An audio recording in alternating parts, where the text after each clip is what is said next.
With 2 new mass units for Dark States to be confirmed for DBT10, it's actually not surprised that we actually cover like most of the cards within DBT10 for Dark States. The only 4 cards remaining are primarily from Bruce as well as Guhtaran, both which does bring something to the table, but it's not probably going to, change the way they play as of yet.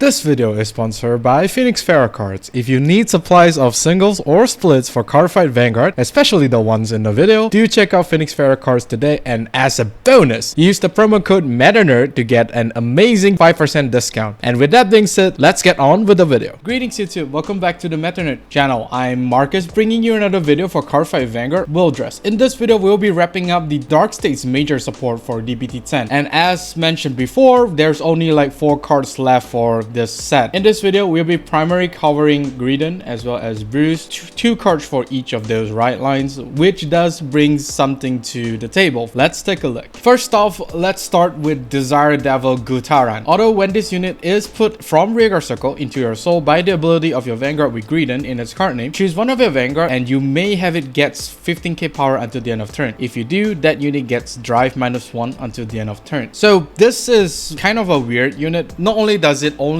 activate the skill after Guhtaran's initial attack, which is probably going to be the smaller one if you're not at 4 damage. On the second swing, it does gain the 15k power. This card is probably there just so that in case you didn't manage to get the 10 soul requirement for Guhtaran to get the 15k power after he restands. So this is not that bad. It does give the 15k power, but you do -1 drive though. At the cost of 4 rearguards, you do need to minus that 1 drive. Is not really great actually, because you are sacrificing 4 rearguards. But Guhtaran is Guhtaran. He has stuff that could superior calls either from the soul or from the top deck, so not really that bad, but then again, it's not really that great either. The value of this card tends to fall off in the late game because the -1 drive actually does hurt quite a bit, because in the late game, every single drive that you make from Guhtaran is going to be crucial. Guhtaran is basically a deck that focuses a lot on the trigger checks. If the Guhtaran players do not drive check triggers, it's highly likely that the Guhtaran player will lose that round, because it's basically just Guhtaran attacking by himself. The rearguards doesn't really do anything except being, eaten alive by Guhtaran. However, with the combo of Incan, which is this card introduced back in DBT03, you are able to counterblast 2 to gain back that 1 drive, which means that you are still attacking for twin drive on the second swing if, of course, you put Guhtaran as well as Incan into the soul. But of course, you do need to counterblast 2 to get the 5k and the +1 drive, which in total will be getting a 20k power as well as twin drive for a cost of counterblast 2, which is not that great. But then again, it is a card that may come into play after Guhtaran Mass has been revealed. At least that's what I'm hoping. Otherwise, this card might not see play at the moment. It's not really that great. Next up, we have Desire Devil Hoojo. Although when this unit is put from rearguard circle into your soul by the ability of your Vanguard with Guhtaran in his card name, choose one of your opponent's rearguard and you may retire it. Second skill, auto soul. When your Vanguard with Guhtaran in its card name attacks, cost bind this card. Until the end of the battle, when your opponent would call cards from their hand to guard circle, they must call 2 or more at the same time. This is like a very high quality unit, I would say, to either be a cost for Guhtaran as well as supporting Guhtaran's first swing in primarily to get the Batadora effect, or whatever term it is called. It means that your opponent needs to guard with 2 attacks or more. The first swing of Guhtaran is usually the smallest, being at 13k if you haven't reached the 4th damage. This card does forces the opponent to discard an extra card if they choose to PG. If they don't choose to PG, they still have to throw down 2 or more, but then again, usually the opponent will just throw down 2 cards or more to guard because Guhtaran is quite huge. But even at the 13k attack, the opponent will not be able to throw down a 15k shield. They would still need to throw down an extra shield, an extra card, which is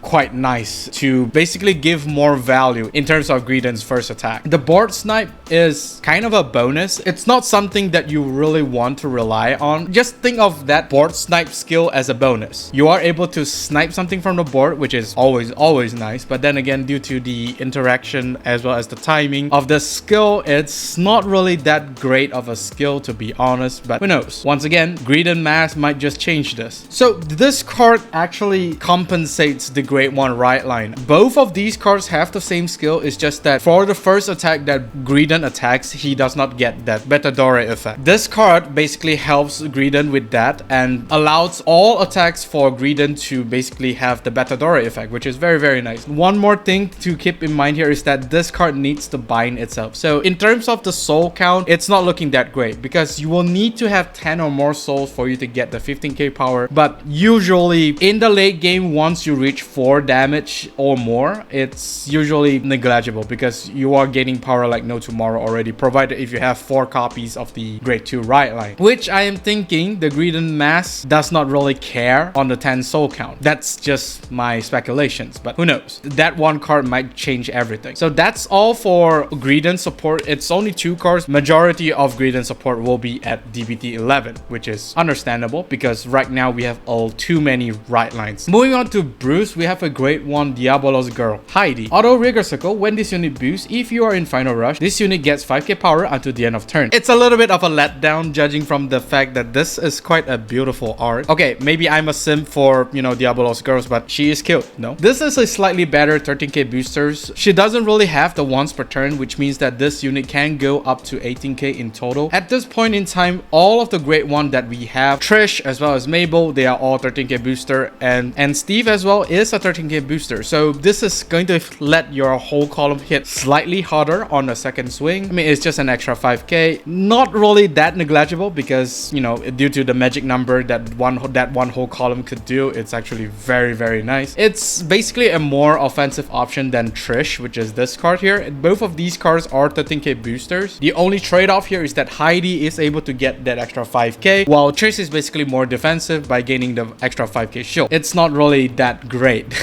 because due to the timing of how late Final Rush activates, yes, it is quite late even for a turn 3 activations because the 10k shield is actually very valuable in some scenarios, but still these two are pretty much interchangeable. What you want to do with this card is basically pair it with any of your threatening Grade 2s. The best scenario is of course Eden as well as Patrick, which is the new that we are getting in DBT11, which I will talk about next. With Heidi getting more power on the second swing, it just makes these 2 cards hitting even harder. I think Eden is the one that is benefit the most out of this Grade 1, but Patrick is not that bad. It's a very nice Grade 1, not game changing as of yet, but still. Are we gonna play it? Maybe.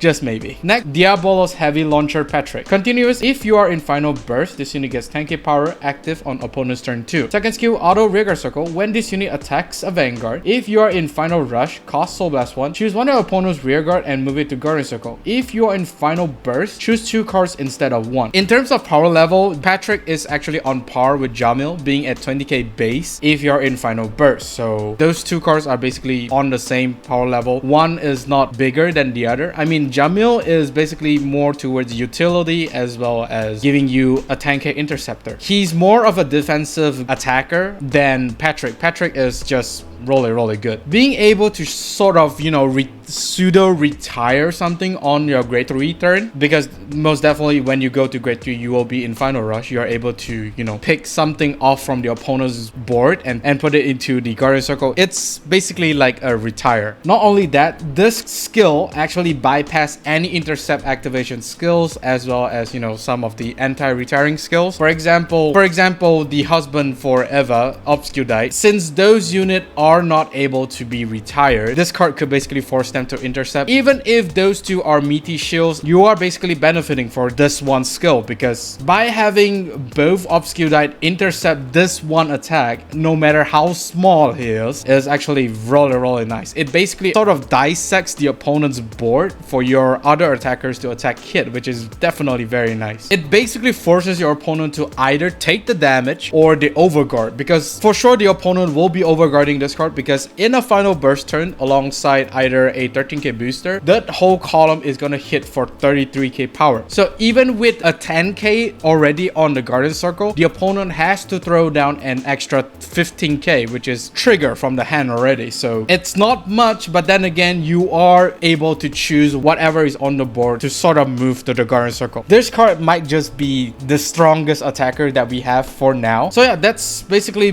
what we have for Bruce. Only 2 cores, but it does make quite a big impact, which leads me to the overall changes that we actually receive for Bruce. For the overall changes, we do actually receive some board which removal options thanks to Patrick. It's not a direct board removal, but still it is a pseudo retire. It basically bypasses any retiring skill as well as resist skill. So definitely very nice. I mean, if the resist skill does specify that unit cannot be chosen, of course Patrick is not able to choose those units, so it's not really 100% confirmation of in terms of skill activation, but still it's very nice. And also thanks to that, we actually have some NT early game rush. Not really that early because Patrick's skill will only be active once you go to grade 3 turns, so the grade 1 and the grade 2 you still don't have access to the anti-rush shenanigans, so that's something to think about. Your column are able to hit slightly harder thanks to Heidi giving that extra 5k to most of your columns actually on the second swing in particularly. Also with the introduction to Patrick, it does actually encourage rainbow trigger lineup. In my previous deck profile for Bruce, I actually do encourage you to run 8 crit thanks to the triple drive from Mabel, but it seems like with the introduction to Patrick, you want to hit as big of a number as possible and then just survive with 20k shield front triggers. But of course it does not really fix some of the bad aspect of Viaman's Bruce at the moment. These 2 cards does not really change as much in terms of the way how Bruce is played as well as some of the shenanigans that Bruce can play. Board wipe at the moment is still a big weakness for Bruce since Bruce does not really have like a resist skill to basically protect whatever Diabolos cards you have on the field. It's still a big problem. Even with these 2 cards, it's not solving that big problem. Counterblast cost is still quite high, and I am very thankful that Patrick as well as Heidi does not cost a counterblast. So even with Greg, I understand we do have counter charge, but the problem here is that Greg's counter charge only activate at the beginning of battle phase. Means that one of your column attacker is going to be Greg. Probably isn't really optimal because the Greg column will not be as powerful as a column with, let's say, Eden or Patrick or Jamil. And not to mention both Greg and Patrick now uses soul.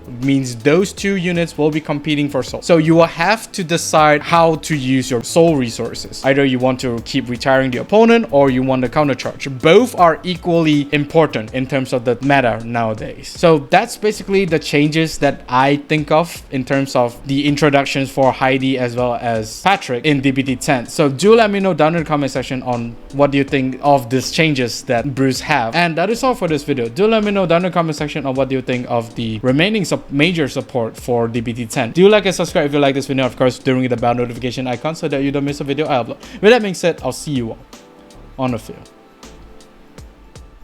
Even when you feel low, you can still go. Even when you feel slow, you can still go. Even when there's no hope, you can still go. I never answer to no, man, I still go.